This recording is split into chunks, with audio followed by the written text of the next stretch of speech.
Que a graça do nosso Senhor e Salvador Jesus Cristo esteja sobre a sua vida. Eu tenho uma palavra da parte de Deus para ser transmitida para você e para toda a sua família. Eu quero falar nesta oportunidade sobre o seguinte tema: faça tudo com propósito. É isso que eu quero tratar nesta ocasião com você. Faça tudo com propósito. Nós sabemos que a nossa vida ela é muito dinâmica. Nossa vida profissional, nossa vida conjugal, nossa vida sentimental, espiritual. Então exige de cada um de nós que nós levemos a nossa vida com propósito. Quem não tem propósito nessa vida vai ter muitas dificuldades. Então, o propósito da nossa vida, ele é importante. Por exemplo, Deus ele nos criou com um propósito. E um dos propósitos que Deus nos criou foi para adoração do nome dele. Foi para louvor, foi para honra e louvor da sua glória. E a primeira pergunta que eu já faço a respeito desse tema é se nós estamos cumprindo com o propósito pelo qual Deus ele nos escolheu, né? Que foi para a glória do seu nome. Será que nós estamos glorificando a Deus através das nossas ações, através das nossas atitudes, através do nosso comportamento? Então, nós temos que entender o propósito da nossa vida. Nós temos que definir um propósito para cada área da nossa vida. Por exemplo, profissionalmente. Qual é o propósito que nós temos profissional? Aonde nós queremos chegar? Então nós temos que traçar um propósito, criar um propósito, né?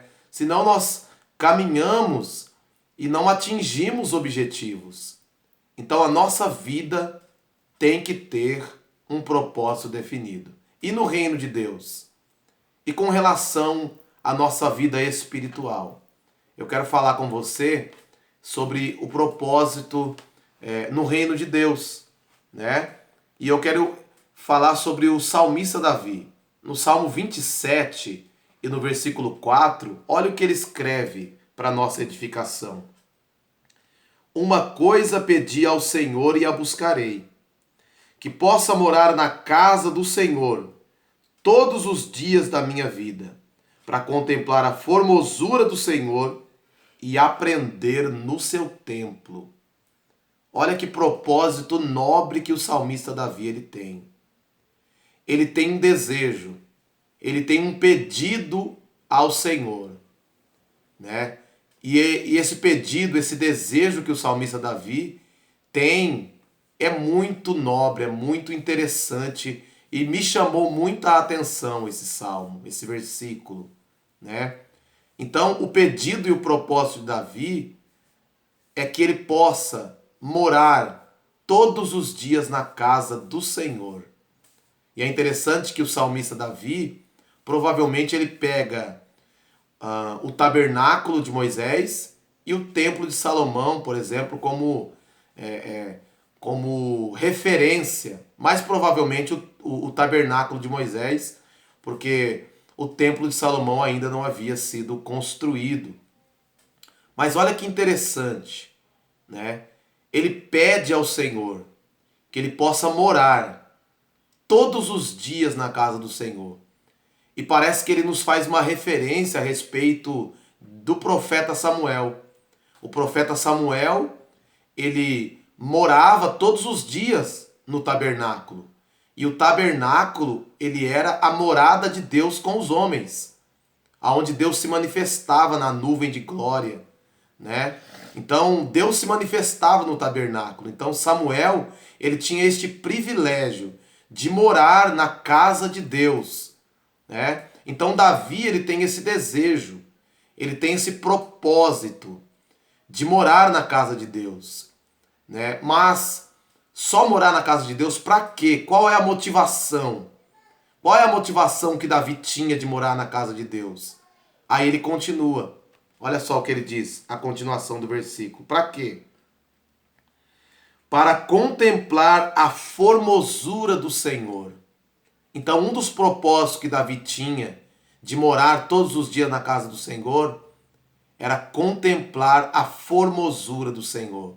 Ou seja, ele queria se aproximar ainda mais da beleza, da formosura de Deus, através dos seus atributos, através da sua graça, através das suas misericórdias, através da sua bondade. Então Davi, ele queria contemplar mais de perto essa formosura, não formosura física. Davi queria contemplar a formosura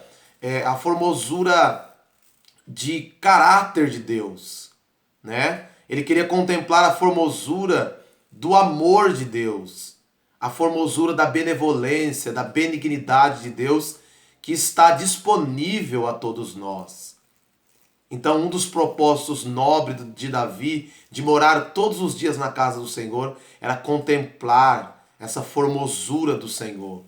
E o outro propósito, ele queria aprender no seu templo, ou seja, ele queria ter um conhecimento, um aprendizado ali dentro da casa do Senhor, né? Então, Davi, ele tinha este propósito de contemplar a formosura e aprender. O apóstolo Pedro, numa das suas epístolas, vai dizer que nós temos que crescer na graça e no conhecimento do nosso Senhor e Salvador Jesus Cristo, né? Então, que nós tenhamos também esse desejo, que nós tenhamos também esse propósito nobre de estar próximo de Deus o tempo todo, de querer estar junto dele. Se você tem algum sentimento por uma pessoa, se você nutre um sentimento por alguém ou por algo, você quer estar sempre próximo dessa pessoa, né? Se você tem um sentimento por sua namorada, por exemplo, você que é jovem, se você tem um sentimento por sua esposa, por seus filhos, por exemplo, você quer estar sempre próximo deles. Então, se nós temos um sentimento pelo nosso Deus, nós precisamos estar próximos dele. Nós temos que ter esse desejo de aproximação, de conhecer mais e mais ele. O profeta Osés vai dizer assim, ó, conheçamos e prossigamos em conhecer o Senhor. Então Deus é uma fonte inesgotável. Nós vamos conhecê-lo e nunca vamos chegar ao pleno conhecimento dele, né? Então, que tenhamos este propósito, que tenhamos esse desejo dentro de nós, de nos aproximar mais de Deus, de conhecê-lo. Eu tenho orado a Deus e falado, Deus, eu quero te conhecer mais e mais. Eu quero me aproximar mais do Senhor, te conhecer intimamente. Eu me lembro de André, um dos discípulos de Jesus, quando foi apresentado Jesus para ele através de João Batista, lá no Evangelho de João, no capítulo de número 2, se não me falha a memória, ou 1, se não me falha a memória, eles perguntaram para Jesus, aonde tu moras? Jesus falou para eles, vem e vê. Se eu não me engano era André e Filipe, se eu não me engano.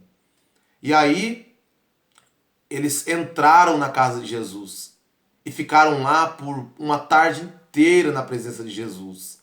Então eles conheceram Jesus intimamente, pessoalmente, particularmente.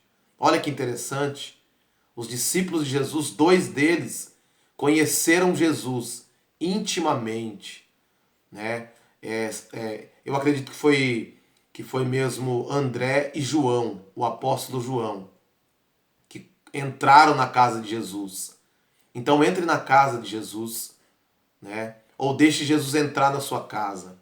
E você vai ver o quanto que é importante essa aproximação de Jesus.